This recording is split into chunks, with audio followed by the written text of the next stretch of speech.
குருவே சரணம். எல்லாருக்கும் வணக்கம். வெல்கம் டு கதையின் காரணம். கதைக்குள்ள போலாம். ஒரு நாளைக்கு ஒரு கிங் அவரோட மினிஸ்டர் கிட்ட ஒரு லெட்டர் கொடுத்து பக்கத்தூர் ராஜா கிட்ட இந்த லெட்டரை கொடுத்துட்டு வாங்கன்னு சொன்னான்.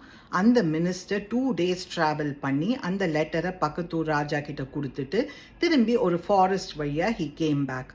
ஃபாரஸ்ட்ல ஹி நோட்டிஸ்ட் a tree. அந்த ட்ரீ எவ்ரி 4 yearsக்கு ஒரு வாட்டி தான் ஃப்ரூட்ஸ் பேர் பண்ணும். அந்த மினிஸ்டர் வாஸ் வெரி எக்ஸைட்டட். ஏன்னா 3 ஃப்ரூட்ஸ் இருந்தது அந்த ட்ரீல. ஒரு ஃப்ரூட் அந்த மினிஸ்டர் சாப்பிட்டுட்டு ஹீ தாட், ராஜாவுக்கு ரொம்ப பிடிக்கும் இந்த ஃப்ரூட், அதனால பாக்கி 2 ஃப்ரூட்டை நான் அவருக்காக எடுத்துன்னு போறேன்னு. 2 days கழிச்சு ராஜாவை பார்த்தோன்னு ஓடி போய் அந்த ஃப்ரூட்ஸை கொடுத்துட்டு அந்த ட்ரீயை பற்றி சொன்னான். ராஜா ரொம்ப ஆசையாக அந்த ஃப்ரூட்ஸை வாங்கிட்டு ஒரு சாப்பிட்டுட்டு ஹி செட் ரொம்ப டேஸ்டியாக இருக்குன்னு கடன்னு ஃப்ரூட்ஸை சாப்பிட்டா. அந்த மினிஸ்டரை தேங்க் பண்ணிட்டு அவருக்கு ஒரு ரிவார்ட் கொடுத்தா.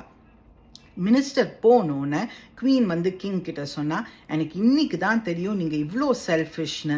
எனக்கு ஒரு கூட நீங்கள் கொடுக்கல அந்த ஃப்ரூட்லேருந்து. அப்போ கிங் சொன்னா, நான் உனக்காக ஒரு பீஸ் வச்சிருக்கேன், இந்தா சாப்பிடு அப்படின்னு.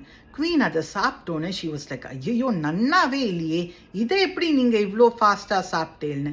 அப்போ கிங் சொன்னா, ஃபர்ஸ்ட் பைட்லேயே எனக்கு தெரியும் உனக்கு இந்த ஃப்ரூட் பிடிக்காதுன்னு. ஆனால் மினிஸ்டர் முன்னாடியே நீ சொல்லியிருப்ப நன்னாவே இல்லைன்னு. நான் வந்து மினிஸ்டரோட love and affection for me பார்த்தேன். அவர் மூஞ்சில் அவ்வளோ ஒரு சந்தோஷம் என்கிட்ட ஃப்ரூட்ஸ் கொடுக்கறச்சேல I didn't want to disappoint him அப்படின்னு அவர் சொன்னார். Intention behind the gift is important. நம்மளுக்கு ஒருத்தரை பிடிக்கல ஆனால் ரொம்ப எக்ஸ்பென்சிவ் கிஃப்ட் வேண்டா வெறுப்பா வாங்கி கொடுத்தாக்க அது பிரயோஜனமே கிடையாது.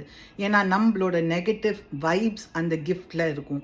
யாராவது குட்டி கிஃப்ட் அவ்வளோ அஃபெக்ஷனோட கொடுத்தா அது ரொம்ப ஸ்பெஷல்.